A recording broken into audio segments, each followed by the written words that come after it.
NFD International Manning Agents and AS Vulcanus Oslo petitioners versus National Labor Relations Commissions Jose I. Iligan Jr. and Constantino Co. Jr. respondents.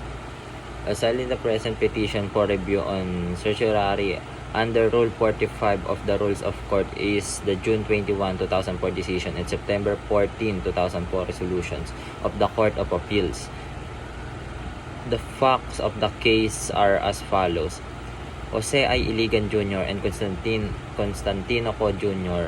were among 21 Filipino seamen hired by Herren petitioner NFD International Manning Agents Incorporated to work on board the chemical tanker MT Lady Helene and vessel owned and operated by petitioner AS Vulcanus Oslo, NFD's foreign principal. On February 11, 1997, while MT Lady Helene was at Island Viewport, Durban, South Africa, Shipmaster Captain Steiner Andersen dismissed the 21 Filipino seamen, including Herren private respondents, from their employment. They were subsequently repatriated, arriving in the Philippines on February 15, 1997. On March 3, 1997, NFD filed before the Adjudication Office of the Philippines Overseas Employment Administration a disciplinary complaint against the 21 seamen alleging that they were guilty of mutiny, insubordination, desertion, attempting to desert the vessel, and conspiracy. Subsequently, in an order dated 12/1999, the seaman be removed from the POEA watch list. Meanwhile, on May 6, 1997, private respondents together with 8 of the 21 seamen whose employments were terminated filed with the National Labor Relations Commission or NLRC, National Capital Region in Quezon City, a complaint for wrongful breach of contract, illegal dismissal, and damage against NFD and Vulcanus, contending that they are summarily dismissed from their employment without just the valid cause and in gross violation of the terms of their employment contracts. They were forcibly disembarked from the vessel at the time of their discharge, and up to filling of their compliance, there had not to be paid their accrued salaries, guaranteed pay, and leave pay for their summary dismissal.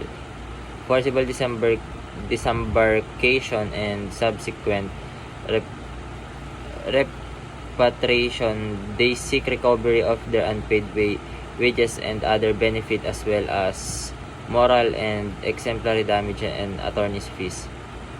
In their position paper, NFD and Vulcanus contended the complainants were validly and lawfully dismissed from their employment for their acts of mutiny, insubordination, desertion, attempting to desert the vessel, and conspiracy among themselves together with the other Filipino seamen.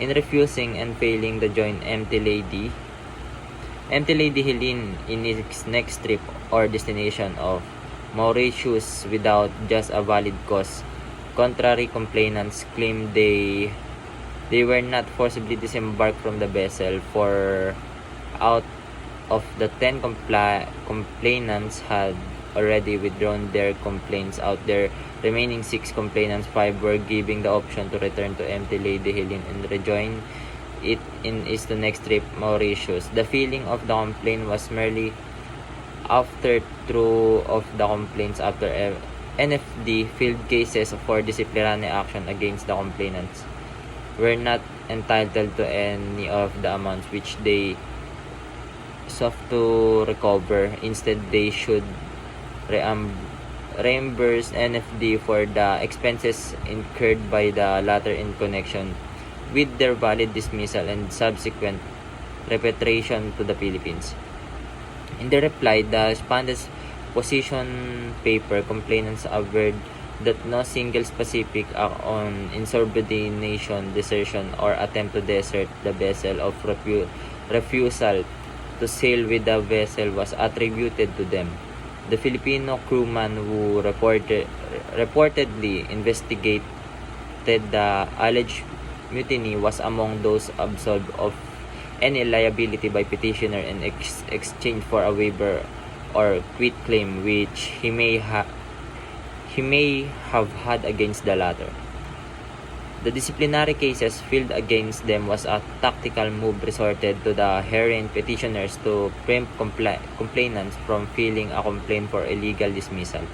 Nothing was alleged and no evidence was presented to prove that complainants were accorded to benefit of due process before they were terminated from their employment. In their rejoinder, private respondents contended that the affidavit of Anselmo V. Rodriguez, NFD President and General Manager, contained several attachments proving the illegal acts of complainants, that it was an act of desperation on the part of complainants to put color to the action of NFD in improperly reporting to the POEA the illegal acts committed by latter, that on the contrary, the complaint for illegal dismissal, which was filed 3 months after their termination from employment took place, was the complainant's belated move to serve as a smokescreen for the illegal acts.